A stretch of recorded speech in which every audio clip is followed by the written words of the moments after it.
ভক্তের মা যুগে যুগে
বলে না না রে ভাই, তোকে আমি বাধা দেব না রে, চিন্তা করিস না, তুই যাবি। বাসুদেব রামানন্দ স্বরূপ দামোদর এবার মা কি করেছি, ছুটতে ছুটতে ভক্তকে রক্ষা করতে চলেছে, ভক্তকে রক্ষা করতে চলেছে মা। আর সেই ভক্ত গৌর হরির নাম করছে, গৌর হরির নাম করতে করতে কি করেছে, সেই জলে ঝাঁপ দিতে যাবে, এমন সময় বাসুদেব রামানন্দ স্বরূপ দামোদর পিছন থেকে জড়িয়ে ধরেছে। কে তোমরা, কে তোমরা বলো, এইভাবে তোমরা আমায় পিছন থেকে জড়িয়ে ধরলে, আমায় মরতে দিল না, কে তোমরা বলো, বলো কে তোমরা। ও আমরা লীলা জলে থাকি, ওদিকে প্রভু তোমায় ডাকছে, তোমাকে আমাদের সঙ্গে যেতে হবে। কি বললি, প্রভু আমায় ডাকছে? হ্যাঁ প্রভু তোমায় ডাকছে। ও ঠিক আছে চলো তাহলে আমি আমাদের প্রভুর কাছে যাই। এবার দেখুন বাসুদেব রামানন্দ স্বরূপ দামোদর গোবিন্দ ঘোষকে নিয়ে চলে এলে কোথায় না, জগন্নাথ মন্দিরে। জগন্নাথ মন্দিরে বাবা অগণিত ভক্তের সমাগম, সবাই জগন্নাথ দেবকে দর্শন করবার জন্য এখানে আসে।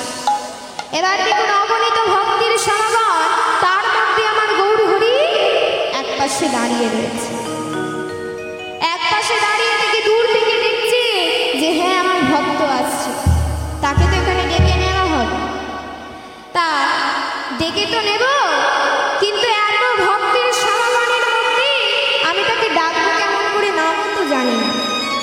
এবার কি করে ডাকছি, হাত দুটি তুললে, হাত দুটি তুলে ইশারা করে ডাকছি, হাত দুটি তুলে ইশারা করে ডাকছি। কেমন করে ডাকছি বাবা, পিছনে দাঁড়ায় আছে এসো না গো আমার কাছে, পিছনে দাঁড়ায় আছে এসো না গো আমার কাছে, পিছনে দাঁড়ায় আছে এসো না গো আমার কাছে, পিছনে দাঁড়ায় আছে এসো না গো আমার কাছে। এইভাবে দূরে তাকাইও না, তুমি এইভাবে দূরে তাকাইও না,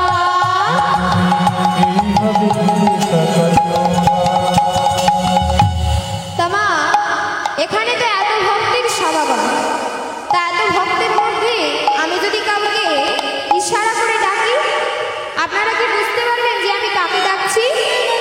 কি গো বুঝতে পারবে? নাম ধরে ডাকলে তবেই তো বুঝতে পারবে। এবার নিতাই যাদের ইশারাতে যারা এগিয়ে আসছে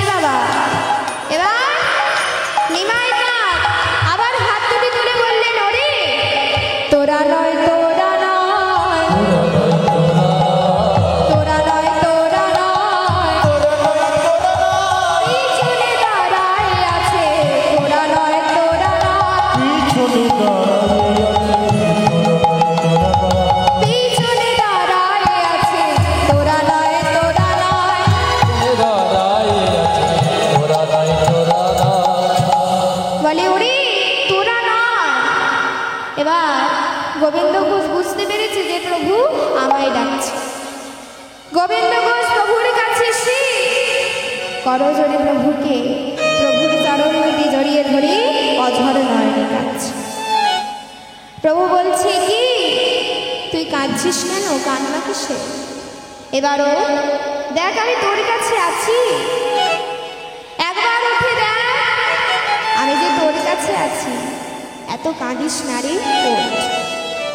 এবার গোবিন্দ ঘোষ উঠে দাঁড়িয়েছে, দাঁড়িয়ে বলছে, দয়াময় শোনো দয়াময়, আমি সব কিছু ছেড়ে দিতে পারি, কিন্তু আমি একটা জিনিস ছাড়তে পারি না।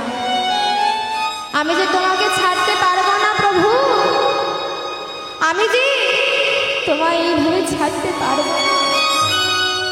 কত কষ্ট করে তোমার ওই দুটি রাঙা চরণ পেয়েছি, আমার একটাই বাসনা, তুমি তোমার ওই চরণ ছাড়া আমায় করো না প্রভু, তোমার ওই চরণ ছাড়া আমায় করো না। তারপর মা আমার গোবিন্দ ঘোষ কি করেছে, গোবিন্দ ঘোষ নিমাই তাদের জন্য গেয়ে উঠলেন কি, জনমে জনমে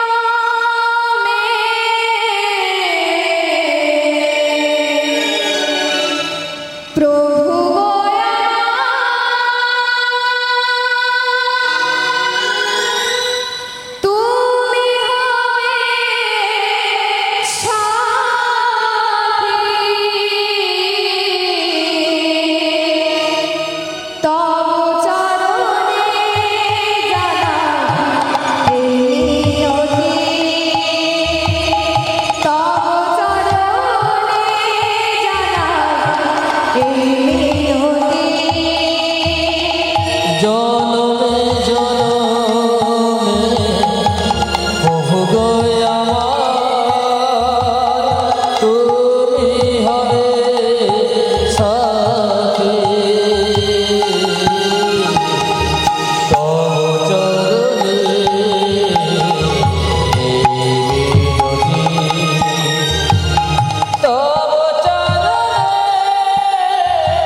বলি অনেক কেঁদেছো, আর তুমি কেঁদো না।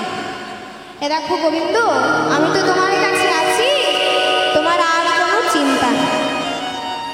আচ্ছা এবার বলো তো, নিমাই চাঁদ বলছে, আচ্ছা এবার বলো তো, দাদা বলছে তোমার নাম গোবিন্দ ঘোষ, আচ্ছা তোমার বাড়িটা কোথায় গো? তোমার বাড়িটা কোথায়, তুমি কোথা থেকে এসেছো? গোবিন্দ ঘোষ বলছি, প্রভু তুমি আমায় চিনতে পারছো না? কি গো প্রভু, তুমি আমায় ভুলে গেলে, আমায় চিনতে পারছো না? কে তুমি, কে তুমি? তোমাকে তো চিনতে পারছি না। আমি সেই নবদ্বীপের গোবিন্দ ঘোষ গো। ও বলি তুমি সেই নবদ্বীপের গোবিন্দ ঘোষ? দেখুন মা, গোবিন্দ ঘোষের আরো একটা পরিচয় ছিল, সেটা হলো দাপর যুগের পরিচয়। গোবিন্দ ঘোষ দাপর যুগে ছিল রাধারানীর নিকট অষ্টসখীর এক সখী। রাধারানী তো আটটা সখী বাবা। বলি কি গো, আটটা সখী তো রাধারানী। সেই আটটা সখীর মধ্যে একজন সখী, তার নাম ছিল কি? রঙ্গ সখী। সবসময় বাবা একটু তামাশা করত, সব জিনিসকে নিয়ে তামাশা করতো বলি তার নাম ছিল মা রঙ্গ সখী।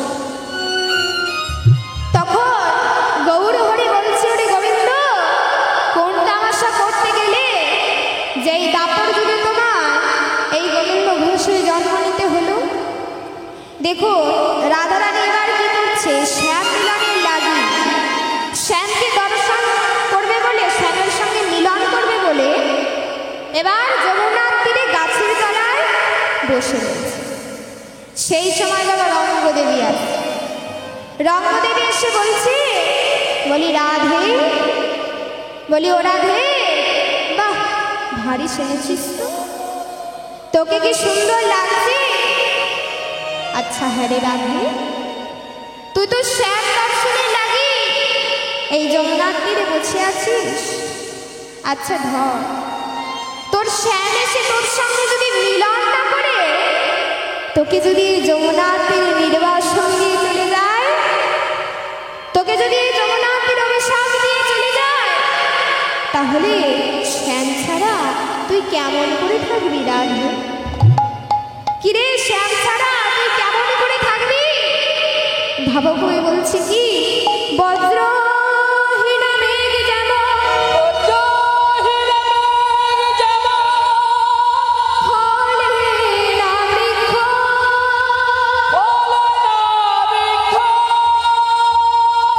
মনে হারা ফণি যেন নদীর জলহীনা শুষ্ক।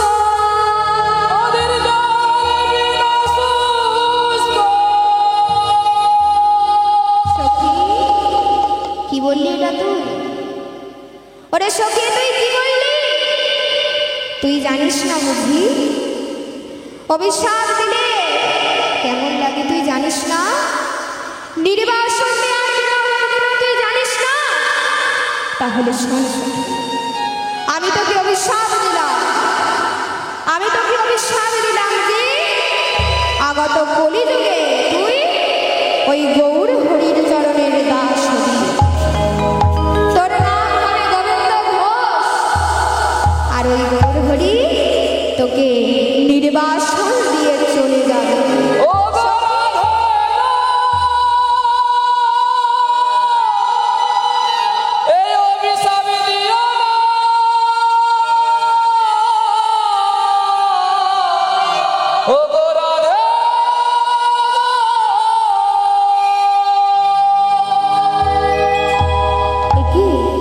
একই সখী, এ তুই কি বললি? এ তুই কি বললি সখী? এমন অভিশাপ তুই আমায় দিস না সখী, এমন অভিশাপ তুই দিস না। গৌর হরি এইভাবে পূর্বের লীলা স্মরণ করছে, করতে করতে গোবিন্দ ঘোষের মুখের দিকে তাকিয়ে রয়েছে। কিরে গোবিন্দ, বলি আমি দেখছি যে আমি শুধু ত্যাগী সন্ন্যাসী মানুষ, আমি তো ত্যাগী সন্ন্যাসী মানুষ, আর একটা ত্যাগী সন্ন্যাস পেয়েছি কিনা গোবিন্দ বলছে, হ্যাঁ প্রভু আমি ত্যাগী। আমি দাদাকে ছেড়েছি, ভাইকে ছেড়েছি, কিন্তু একটা জিনিস আমি তোমার ছাড়তে পারিনি। কি জানো? তোমার রাঙা দুটি চরণ। তোমার রাঙা দুটি চরণকে আমি ছাড়তে পারিনি প্রভু। বলে গোবিন্দ, ঠিক আছে, তুই তো ত্যাগী সন্ন্যাসী, তাহলে চল আজ আমরা নবদ্বীপে গিয়ে আমার মাকে দর্শন করে এখান থেকে একেবারে বৃন্দাবন ধামে যাব। ঠিক আছে? তা আমরা দুজন আজকে বৃন্দাবনে যাব। দেখুন মা, গৌরহরি বৃন্দাবনে যাচ্ছে, সবাই কাঁদছে, আর গৌরহরি নেচে নেচে চলেছে। তার সঙ্গে তো ভক্তমণ্ডলী, আজ আমরা গৌরহরির সাথে মধুরাবতী মধুর বৃন্দাবনে যাব। কি গো মা, জানেন তো? কই কারা বৃন্দাবনে যাবেন? দুটি বাহু তুলুন তো। কি গো, দুটি বাহু তুলুন। গাড়ি ভাড়াটা কে দেবে? গাড়ি ভাড়াটা কে দেবে? গাড়ি ভাড়া এখন বৃন্দাবনে কি করে যাব? বাবা, বৃন্দাবনে আমাদের এই মনটাকে বৃন্দাবনে নিয়ে যেতে হবে, তাই তো? সবাই মিলে বাহু তুলে। কি গো পিছনের বাবারা, বাহু কোথায়? এখানে সবাই মিলে বাহু তুলে আজ আমরা ভগবানের নাম করে বৃন্দাবনে যাব। তা সবাই মিলে যদি বাহু তুলে, ওরে রাখালে রাজা, যদি বাহু তুলে,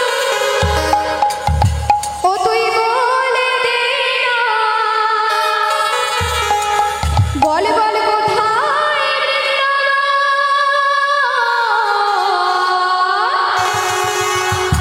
স্বামী কুণ্ড রাধা কুণ্ড গিরে রাখালে রাজা বলে দে না, কোথায় যাব? শ্যাম কুণ্ড রাধা কুণ্ড গিরি গোবর্ধন।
কেন জানো? নবদ্বীপে গিয়ে আমার মায়ের চরণে একটু প্রণাম করে ওই বাস্তুটাকে একটু প্রণাম করেই চলে যাবে। এবার মা দেখুন, নিমাই জানেবার কি করেছে? ভক্তকে নিয়ে চলেছে নবদ্বীপ ধাম। নবদ্বীপ ধামে গেছে বাবা। নবদ্বীপ ধামে গিয়ে তার মাকে ডাক দিয়েছে, মা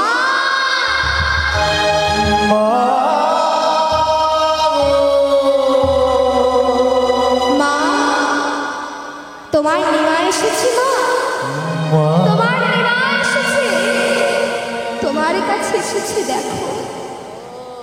মা বলছে, নিমাই, ওরে নিমাই, তুই এতদিন পরে আমার কাছে এসেছিস বাবা। ওগো মা, আমি যে এমনি আসিনি। ও মা, আমি যে এক্ষুনি চলে যাব। তোমাকে প্রণাম করি, এই বাস্তুটাকে প্রণাম করি আমি চলে যাব। হ্যাঁ রে নিমাই, তুই এক্ষুনি এলি আর এক্ষুনি চলে যাবি? হ্যাঁ মা, আমাকে যেতে হবে। আচ্ছা মা। নিমাই কি করেছে? দাঁড়িয়ে রয়ে মাকে প্রণাম জানাচ্ছে। মা বলছে, নিমাই, কিরে নিমাই, তুই কোথায়? কই, আমি তো তোকে দেখতে পাচ্ছি না। নিমাই, তুই কোথায়? আমি তো তোকে দেখতে পাচ্ছি না। তুই কোথায় বাবা? মা, তুমি আমায় দেখতে পাচ্ছ না? এই তো, এই তো আমি তোমার সামনে দাঁড়িয়ে রয়েছি। দেখো মা, ভালো করে দেখো। এমন সময় বাড়ির পুরানো ভক্ত ঈশ্বর বলে উঠলেন, খোকা বাবু, মা দেখতে পাবেন কি করে? খোকা বাবু, মা দেখতে পাবেন কি করে? যেদিন থেকে তুমি চলে গেছো না, মা তোমার জন্য কেঁদে কেঁদে অন্ধ হয়ে গেছে। মা, ভাবো, তুমি আমার জন্য কেঁদে কেঁদে অন্ধ হয়েছ। ও মা, তোমার কি সেদিনের কথা একদম মনে নেই?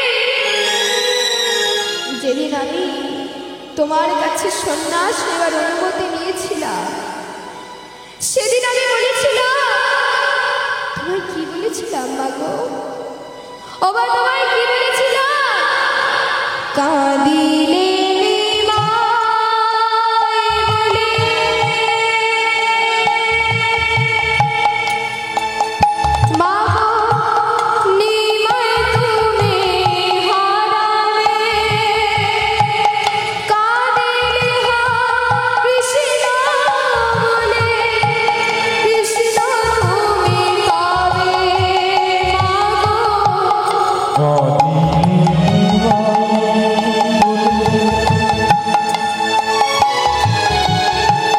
নিমাই